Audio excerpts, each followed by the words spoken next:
नमस्कार. निवडणूक म्हटलं की आपल्या डोळ्यासमोर येतात जय पराजय आणि आकडेवारी. पण खरं तर निवडणूक म्हणजे याच्या खूप पलीकडची गोष्ट आहे. ती लोकशाहीचा आत्मा आहे, जिथे मतदार आपल्या आशा, आपल्या तक्रारी मतपेटीतून व्यक्त करतात.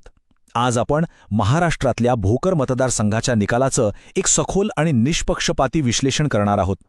आपला उद्देश कुणाची बाजू घेणं नाहीये, तर डेटाच्या आधारे एका राजकीय गडाच्या पतनाची कारणं समजून घेणं आहे आणि त्यातूनच लोकांसाठी काम करणाऱ्या प्रशासनाचा मार्ग कसा दिसू शकतो हे पाहणं आहे. तर आपण बोलतोय महाराष्ट्रातल्या भोकरबद्दल, एक असा मतदारसंघ जो जवळपास 3 दशकांपासून म्हणजे 7 निवडणुकांपासून एकाच राजकीय विचारांचा गड मानला जात होता. जेव्हा एखादा मतदारसंघ इतका काळ एकाच विचारासोबत राहतो तेव्हा नेते आणि मतदार यांच्यात एक नातं तयार होतं, एक विश्वास बसतो. पण राजकारण हे प्रवाही असतं आणि मतदारांच्या अपेक्षाही काळानुसार बदलत जातात. 2024मध्ये याच भोकरच्या मातीने एक धक्कादायक निकाल दिला. आता हा आकडा बघा, -50,551. हा फक्त एक पराभवाचा आकडा नाहीये, हा एका मोठ्या राजकीय भूकंपासारखा आहे. खास करून जेव्हा आपण मागे वळून बघतो, 2019मध्ये याच मतदारसंघात तब्बल 97,445 मतांचं प्रचंड मताधिक्य मिळालं होतं. म्हणजे विचार करा, अवघ्या 5 वर्षात जवळपास 1.5 लाख मतांचा फरक पडला. हे अचानक घडलेलं नाहीये. यामागे अनेक कारणं आहेत, जी मतदारांच्या मनात हळूहळू घर करत होती. मग आपल्या सगळ्यांच्या मनात एकच प्रश्न येतो, 15 वर्षांची मजबूत पकड, विजयाची एक मोठी मालिका इतक्या मोठ्या फरकाने अचानक कशी काय तुटू शकते? हा फक्त एका उमेदवाराचा किंवा पक्षाचा पराभव नाही, हा मतदारांनी व्यवस्थेला, प्रशासनाला आणि राजकारणाच्या पद्धतीला दिलेला एक स्पष्ट संदेश आहे. चला, तो संदेश आज आपण डिकोड करूया.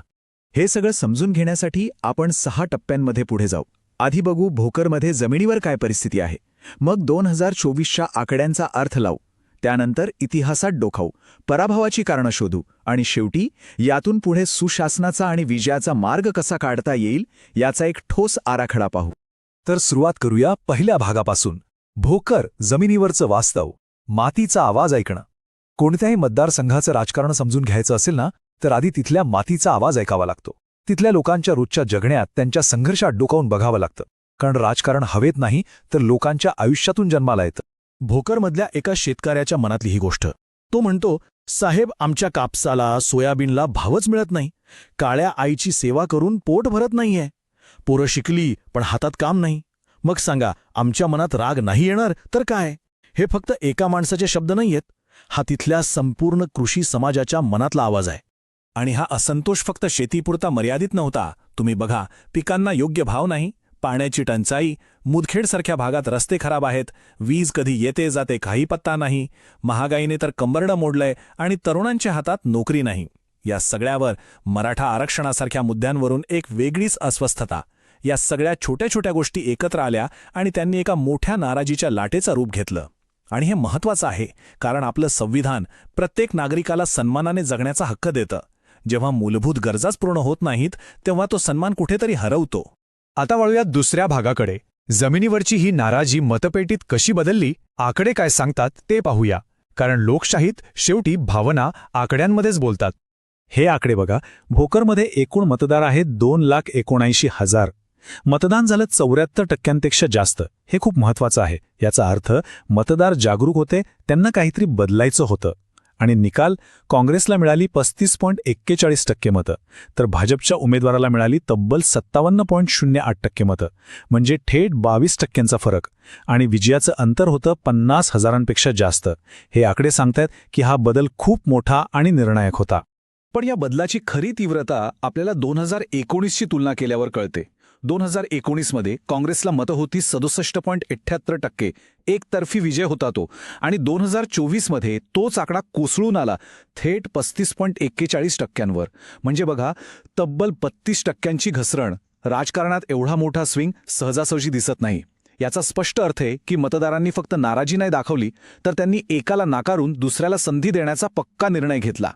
तर या सगळ्या आकड्यांमधून आपल्याला 3 मोठे संकेत मिळतात. पहिला, पक्षाचे जे हक्काचे मतदार होते त्यांना मतदानासाठी बाहेर काढण्यात संघटना कुठेतरी कमी पडली. दुसरा, शेतकऱ्यांचा आणि ग्रामीण भागाचा असंतोष ही एक प्रचंड मोठी राजकीय ताकद बनली. आणि तिसरा, घराण्याशाहीच्या विरोधात जो एक नॅरेटिव्ह तयार झाला त्याने पारंपरिक मतांमध्ये यशस्वीपणे फूट पाडली. आता जरा मागे जाऊया. तिसरा भाग. या मतदारसंघाचा राजकीय इतिहास. कोणताही निकाल एका रात्रीत घडत नाही. त्याच्या मागे एक मोठा संदर्भ असतो. 2024च्या निकालाला नीट समजून घेण्यासाठी आपल्याला भोकरच्या राजकीय भूतकाळात जावं लागेल. भोकरचा इतिहास इंटरेस्टिंग आहे. 1995 मध्ये काँग्रेस फक्त 1772 मतांनी जिंकली होती. पण त्यानंतर पक्षाने आपली पकड खूप मजबूत केली. 2009 मध्ये तर 1 लाखापेक्षा जास्त मताधिक्याने विजय मिळवला. 2019 मध्येही जवळपास 97,000 मताधिक्य होतं. आणि मग अचानक 2024 मध्ये हा मोठा पराभव. पण ह्यातली सगळ्यात महत्त्वाची गोष्ट काय माहितीये? 2019 आणि 2024 दोन्ही वर्षी मतदानाची टक्केवारी एकदम सारखी होती. 74.33%. म्हणजे मतदार तेच होते, पण त्यांचा कौल, त्यांचा निर्णय पूर्णपणे बदलला होता. म्हणूनच मी म्हणतो 2024चा निकाल हा फक्त एक पराभव नव्हता. 15 वर्षांपासून जे राजकीय वर्चस्व होतं त्याला मतदारांनी लावलेला हा एक पूर्णविराम होता. यातून शिकण्यासारखी गोष्ट एकच आहे, राजकारणात तुम्ही भूतकाळावर जगू शकत नाही. प्रत्येक निवडणुकीत मतदारांचा विश्वास नव्याने जिंकावा लागतो. आता येऊयात चौथ्या भागाकडे, पराभवाची कारणमीमांसा. पराभव झाला की आपण पटकन उमेदवाराला किंवा एका व्यक्तीला दोष देतो. पण खरा प्रॉब्लेम व्यक्तींमध्ये नसतो, तो सिस्टीममध्ये, संघटनेत आणि रणनीतीमध्ये असतो. चला ती कारणं शोधूया. तर या राजकीय भूकंपामागे आपल्याला 4 मोठी कारणं दिसतात. पहिलं, ब्रँड इरोजन म्हणजे प्रतिमेची झीज. एका मोठ्या नेत्याने पक्ष बदलल्यामुळे मतदारांमध्ये संभ्रम आणि नाराजी निर्माण झाली. दुसरं, समोरचा तगडा उमेदवार आणि त्यांची ऊर्जावान प्रचार यंत्रणा. भाजपने एक प्रभावी उमेदवार दिला आणि प्रचारात भरपूर ताकद लावली. तिसरं, संघटनेतील पोकळी. काँग्रेसची बूथ लेव्हलची यंत्रणा कमजोर पडली आणि डिजिटल प्रचारात ते मागे राहिले. आणि चौथं, मतविभाजन. काही छोट्या पक्षांनी मतं खाल्ली, ज्याचा फटका मुख्य विरोधी उमेदवाराला बसला. ही 4ही कारणं एकत्र आली आणि पराभव निश्चित झाला.